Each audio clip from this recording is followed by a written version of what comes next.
स्वागत है आपका मेरे चैनल एवरी प्रॉब्लम है सॉल्यूशन विद मोना में।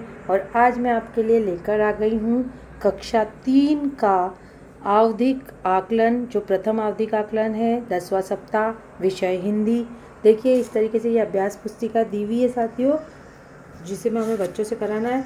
इसमें आवधिक आकलन दिया है, ये देखिए साथियों, 10वां सप्ताह और दिवस पहला, और पेज नंबर है ये 140 और 141। ये दोनों ही पेज नंबर जो है हमारे 10वें आवधिक आकलन में यहाँ पर बच्चों से अभ्यास पुस्तिका में हमको करवाने हैं साथियों। तो यहाँ पर ये जो भाग है ये लिखित प्रश्न का है साथियों। तो लिखित प्रश्न में कितने प्रश्न है? 1 2 3 के जो है ये भाग आ गए यहाँ पर, क ख ग। फिर प्रश्न नंबर 4, फिर 4 के भी भाग आ गए, क ख ग घ। तो इस तरीके से 4 प्रश्न जो है वो लिखित के हैं, और बाकी जो भाग 2 है हमारा वो मौखिक का है साथियों। तो इसमें हमें बच्चों से मौखिक पूछना है और उसके बाद नंबर देना है।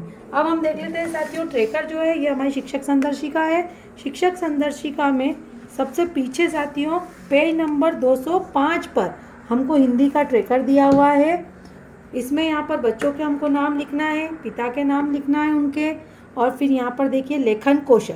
लेखन कौशल में ये जो 6.5 ए है, ये क्या है? हमारा एलो है साथियों, है ना।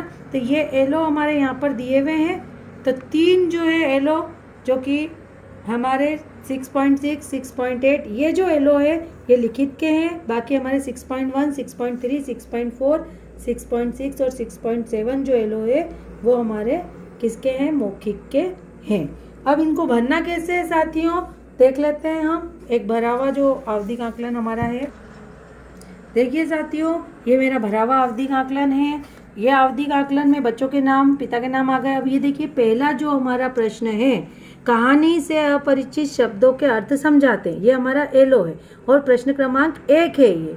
ठीक है साथियों। अब यहाँ पर देखिए हम अभ्यास पुस्तिका में यदि देखें तो यहाँ पर देखिए प्रश्न क्रमांक 1, निम्नलिखित शब्दों के शब्दार्थ लिखिए, है ना। तो यहाँ पर शब्दार्थ में हमारा एलो हो गया अपरिचित शब्दों से। तो घमंड का अभिमान, प्रयत्न का कोशिश, दिखावे का पाखंड, एकलौते का अकेला। यदि बच्चा चारों सही कर देता है तो पहले वाला जो प्रश्न है वो यहाँ पर बच्चा यदि स्वयं से कर लेता है, चारों के अर्थ बता देता है, तो स्वयं से पे टिक आएगा। लेकिन यदि वो सहायता लेता है तो सहयोग से करता है तो सहयोग पे टिक आएगा। तो मेरे यहाँ पर अर्पिता और आराध्या ने ये प्रश्न सहयोग से किया है। ऋषभ को नहीं आया ये, लेकिन हर्षिता जो है वो स्वयं से कर पाई है, और लक्षिता ने भी यहाँ पर सहयोग लिया। इस तरीके से बच्चे किस तरह से करते हैं उनको हमको ट्रैक करना है। अब हम प्रश्न क्रमांक 2 पे आते। देखिए साथियों, प्रश्न क्रमांक 2, शब्दों के 2 समानार्थी पर्यायवाची शब्द यहाँ पर लिखना है, जैसे रात्रि, ईश्वर, अमृत और पुष्प। तो यहाँ पर बच्चों ने लिखे हैं, रात्रि का रात, निशा, ईश्वर का भगवान देवता, अमृत का पीयूष सोम, और पुष्प का सुमन और फूल।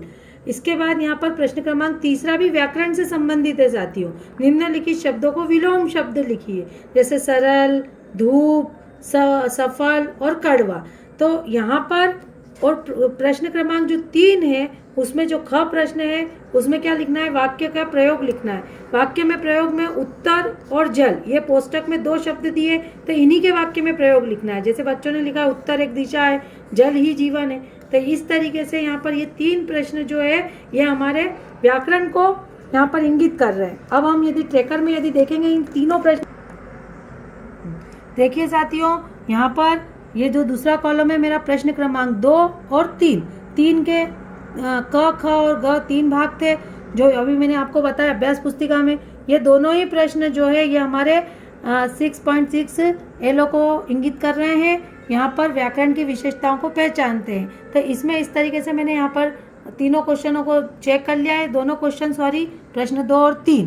तो जैसे अर्पिता यहाँ पर नहीं कर पाई है तो यहाँ पर मैंने नहीं पे निशान लगाया। आराध्या सहयोग से कर पाई है, ऋषभ भी सहयोग से, और हर्षिता ने स्वयं कर लिया है, रुचि ने भी स्वयं कर लिया है, बाकी सब सहयोग से कर पा रहे हैं। तो मैंने इस तरीके से बच्चों को ट्रैक करा। अब हम प्रश्न क्रमांक 4 देखते हैं। प्रश्न क्रमांक 4 में देखिए साथियों, यहाँ पर क ख, ग और घ, ये 4 प्रश्न जो है ये प्रश्न क्रमांक 4 ही है। जैसे जीवन में सफलता के लिए क्या आवश्यक है, हमें पेड़ों की रक्षा क्यों करनी चाहिए, श्रवण कुमार ने अपने माता पिता को तीर्थ कराने के लिए कांवड़ का उपयोग क्यों किया, गिलहरी के अलावा पेड़ पर और कौन घोंसला बनाता है। तो बच्चों ने ये लिख लिए हैं चारों क्वेश्चन। यदि तो हम उसको किस तरीके से ट्रेकर में ट्रैक करेंगे, देखिए प्रश्न क्रमांक 4 में देखिए साथियों, यहाँ पर जो मैंने 4 क्वेश्चन आपको क, ख, ग, घ वाले बताए थे, तो अर्पिता ने वो स्वयं से कर लिए तो टिक कर दिया, आराध्या ने भी स्वयं से कर लिए तो टिक कर दिया, ऋषभ सहयोग से कर पा रहा है, और यहाँ पर उमंग जो है वो नहीं कर पा रहा है। तो इस तरीके से हम बच्चों को उनके का जो वो कर रहे हैं अभ्यास पुस्तिका में कार्य, उस हिसाब से उनको टिक करेंगे। अब यहाँ पर जो हमारा कॉलम है लिखित वाला वो खत्म हो जाता है। अब हमारा प्रश्न 5 से मौखिक का अभिव्यक्ति का कॉलम शुरू हो जाता है। देखिए साथियों, ये भाग 2 मौखिक अभिव्यक्ति का है, प्रश्न क्रमांक 5। और इसमें ये जो चित्र दिए हुए हैं बच्चों को, तो बच्चों को चित्र देखकर बताना है चित्र में क्या दिखाई दे रहा है, साइकिल चलाते हुए हमें क्या ध्यान रखना चाहिए, चित्र 3 में क्या हो रहा है, साइकिल चलाते हुए लड़की कहाँ टकरा गई, क्या ऐसी कोई घटना आपके साथ हुई है। इस तरीके से ये चित्र दिखाते हुए बच्चों से पूछना है और बच्चे उत्तर देंगे और फिर हमको ट्रेकर में उसको ट्रैक करना है। प्रश्न क्रमांक 6, क्या आप साइकिल चलाते हुए कभी गिरे हैं, यदि हाँ तो कैसे। बच्चे इसका उत्तर देंगे, यदि वो गिरे हैं तो फिर हमको उसके आधार पर वो क्या बोलते हैं उसे ट्रेकर पर में भरना है। अपनी पसंद की कोई एक कविता या कहानी बच्चे को सुनाने के लिए कहना है। धारा प्रवाह पठन में निम्नलिखित गद्यांश को पढ़कर प्रश्न के उत्तर देना। अब यहाँ पर ये गद्यांश दिया हुआ है साथियों, इसमें बच्चा पढ़ेगा जैसे नीम की पत्तियां इतनी घनी होती है, सूर्य की किरणें धरती पर। यदि बच्चा एक तरीके धारा प्रवाह में पढ़ लेता है तो हमको उसको ट्रैक करना है ट्रेकर पे, और फिर उस गद्यांश से संबंधित प्रश्न पूछना है कि नीम की पत्तियां घनी नहीं होती तो क्या होता।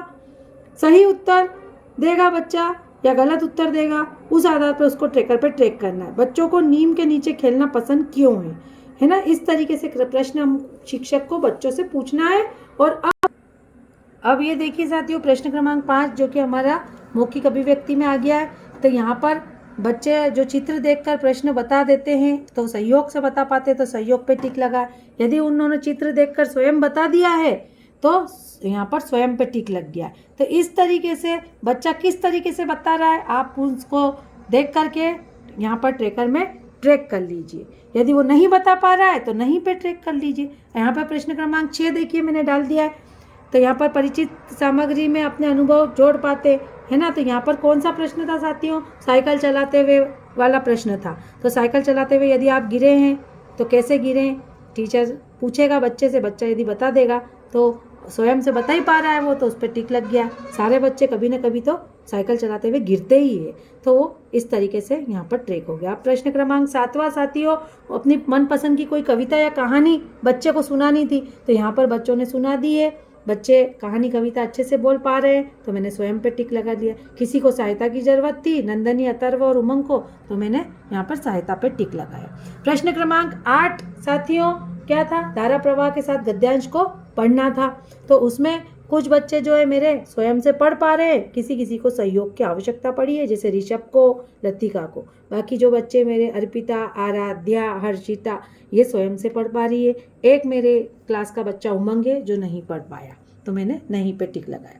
उसके बाद मेरे आखिरी के गद्यांश से संबंधित 2 मौखिक प्रश्न थे साथियों। नीम की पत्तियां घनी नहीं होती तो क्या होता, और बच्चों को नीम के नीचे खेलना पसंद क्यों है। ये दोनों ही प्रश्न बच्चों से पूछना है। बच्चे ने स्वयं उत्तर दे दिया है तो स्वयं पे टिक लग गया। यदि कोई नहीं दे पा रहा है, सहयोग करने पर दे पा रहा है तो सहयोग पे टिक लग गया। तो इस तरीके से मैंने ट्रेकर यहाँ पर भर के कंप्लीट कर लिया है। और यदि आपको ऐसे वीडियोस और देखना है साथियों कक्षा 3 के, तो मेरे चैनल को सब्सक्राइब जरूर कर लीजिए, वीडियो को लाइक एंड शेयर कीजिए। मिलते हैं नेक्स्ट वीडियो पे। इसके पहले वाला जो ट्रेकर मैंने डाला है कक्षा 3 का विषय पर्यावरण का, उसकी लिंक मैं डिस्क्रिप्शन बॉक्स में दे दूंगी। मिलते हैं नेक्स्ट वीडियो में, बाय बाय।